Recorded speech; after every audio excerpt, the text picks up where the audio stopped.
everyone, it's Mandy again, and I have the two sphinxes here with me today, Sharon and Sally. Hi. I don't know how the sphinxes talk. Hi.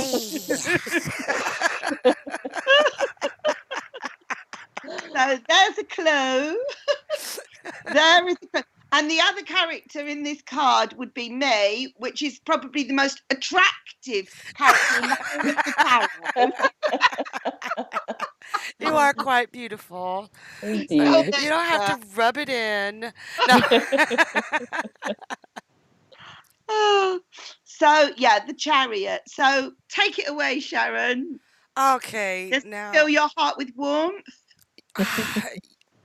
Yes and no.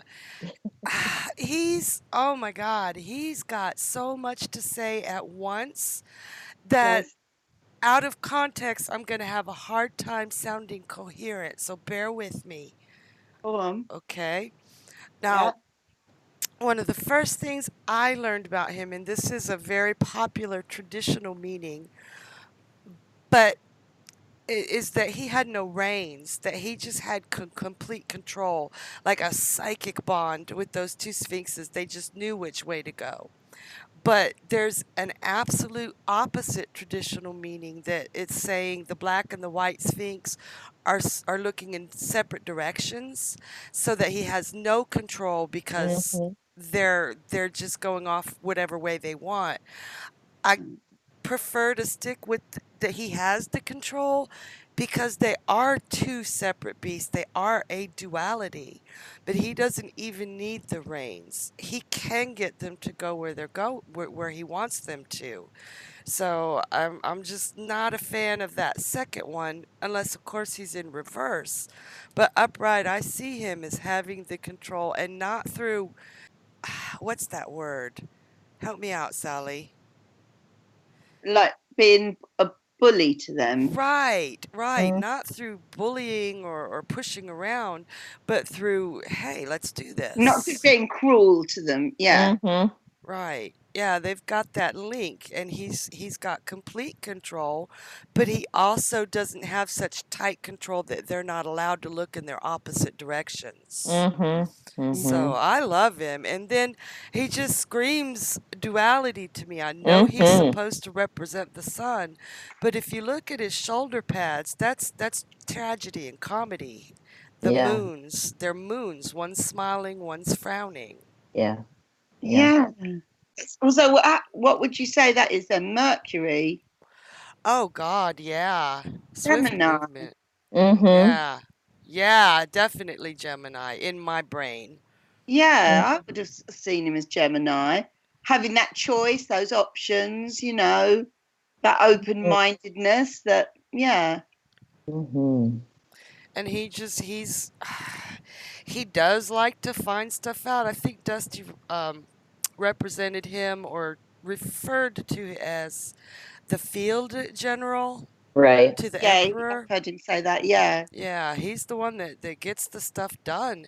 And I do love that he doesn't even have reins. He just, hey, let's do this. And they trust him. Yeah. Now, I've had somebody in the past explain to me what that little red thing in the middle is. I I do not remember what they said. It was something to do with astrology, but I swear every time I look at it, I see a dreidel. Yes, same here. What's a dreidel? It's a Jewish game. It's a spinning top. Ah, okay. Yeah, and Okay. it's a Chris. I don't know if it's. I don't know exactly what it is, so let me squirrelize it. It's a game that they play at Christmas that they spin, and it's got different little symbols around it, and whatever symbol it lands on, kind of like a Okay. gambling game, if you ask me. Mm. Would you say he is the best looking character in the Yes. tarot? Yeah. He has my vote. Well, he Yes. is Adonis. Yes. Yeah. Very, very pretty. Very pretty. I do think sometimes that's why he comes up, that he's been blessed with those, classic good looks, and that's one of his big strengths. Yeah. Yeah. Yeah, he always seems in charge, going forward. Like you said, the field general, the field marshal, or however you refer to that. Yeah. He's out there getting the work done. He's the emperor's representative out on the field. He has the water behind him, and that water looks almost like a moat around the city. So he's defensive in some ways. I I find it interesting. I was thinking about it today when I was looking at this card, and it's called the Chariot, not the charioteer, but it's the Yeah. chariot. I'm like, the focus there, if you look at that word, is the chariot itself. And he's kind of ancillary to that, except, of course, the way this is drawn, it looks like he's been cemented into the It chariot. does. So And you can't jump out. people do use that as far as interpretations too. I've Oh, seen it. Oh, yeah. he's stuck. If that's the way you read it, fine, but I think it's just bad art. It's like, Oh my God.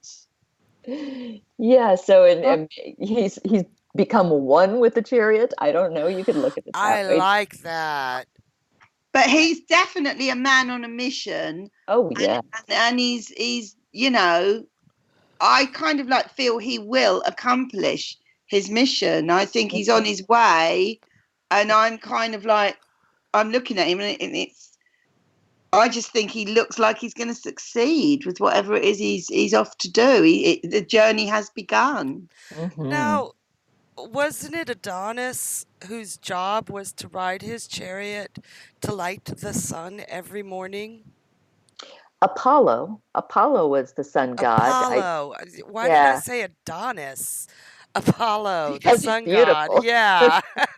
The sun god, Apollo. Mhm. So he would have a mission, and that mission kept us all alive Mm, in mythology. Yeah. Right.